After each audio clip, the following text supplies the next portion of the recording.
It's time for part 4 of seeing if I can turn these rags into a rug. And today I'm going to take this plait, so I have 3 strands plaited together, and I'm going to see if I can actually form the shape of the rug. It's going to be round, and then if that works I can continue plaiting the rest of the meters and meters of yarn I've got. So let's get onto the machine and see if this works. This is the end of 3 of the balls of t-shirt yarn. So I'm just going to see if I can kind of form these into the start and then just secure those under the foot of the machine. And I'm going to use a zigzag stitch, nice and wide, but still quite short, to see if we can capture some of those elements.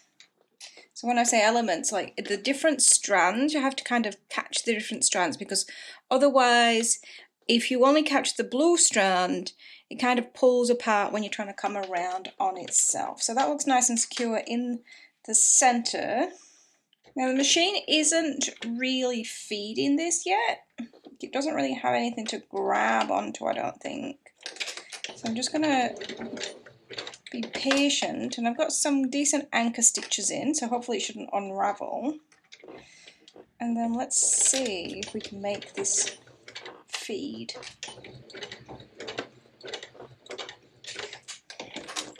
I'm really just trying to make sure I am stitching across the gap between the plaits.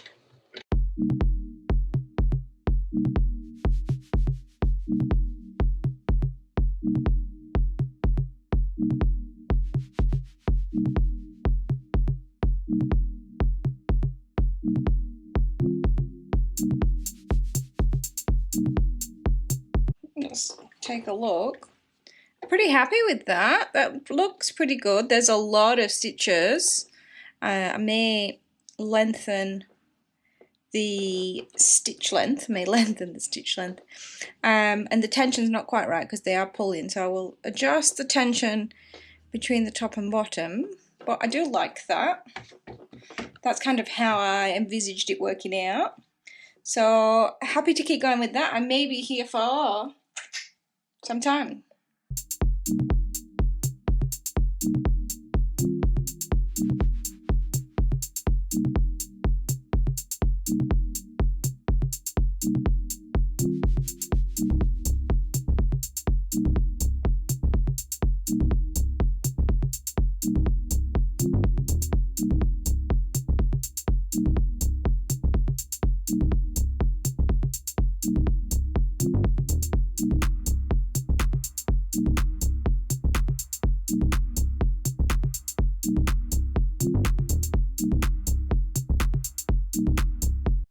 I've made it to about 6 inches, but what's happening is I'm getting a bit of a curve, a bowl.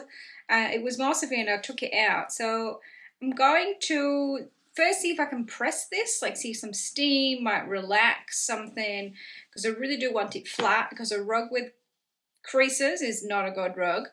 You're going better than attempt number 3 for sure, but I'm not sure that this yet is going to be, well, it can't. That is not a rug. If I wanted to make a ball, I'd be well on my way. A hot steam iron definitely had an impact, much flatter, like it's really not even maintaining a dome by itself now.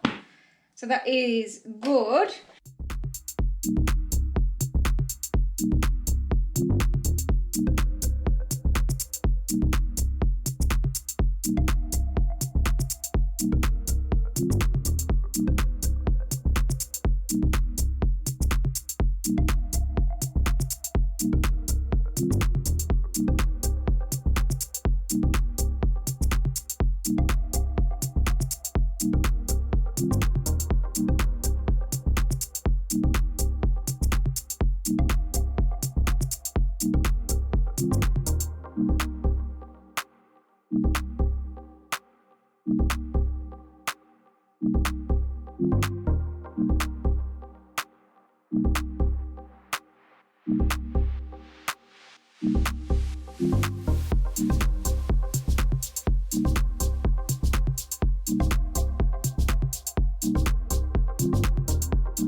post ironing.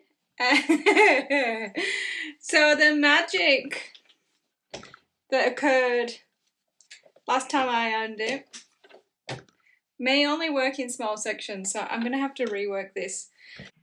But it really does need to sit flat if it's going to be a rug. So more experimenting, I guess. Be warned though, it is kind of addictive going around and seeing the shape get bigger, and it does eat thread. I wound bobbing when I started that section. Ooh, and I am easily halfway through the bobbin now, so it is a bit of a thread monster.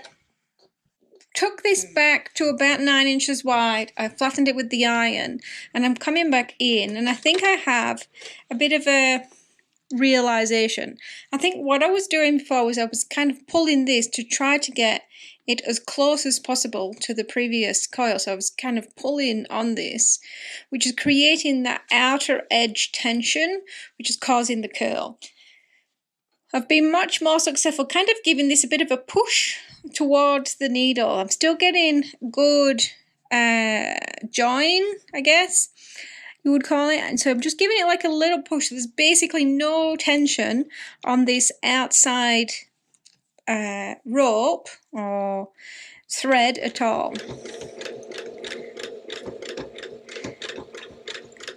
So really just giving it a little push every now and then. Pretty much every time I bring my arm back, just giving it a little push just to make sure there's no tension whatsoever on that outer cord.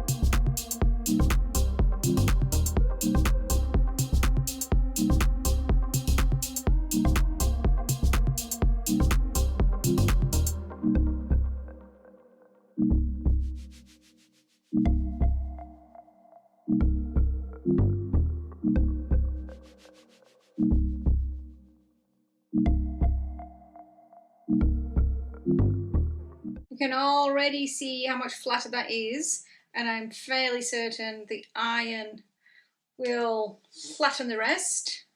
Be quite happy to have that on the floor, but I do want it quite a bit bigger, so still lots of work to go, but this is definitely the way. Bunching it up as I went has pretty much sorted the doming problem. So now I just have to make more plaits and more sewing. Come back for when it's finished.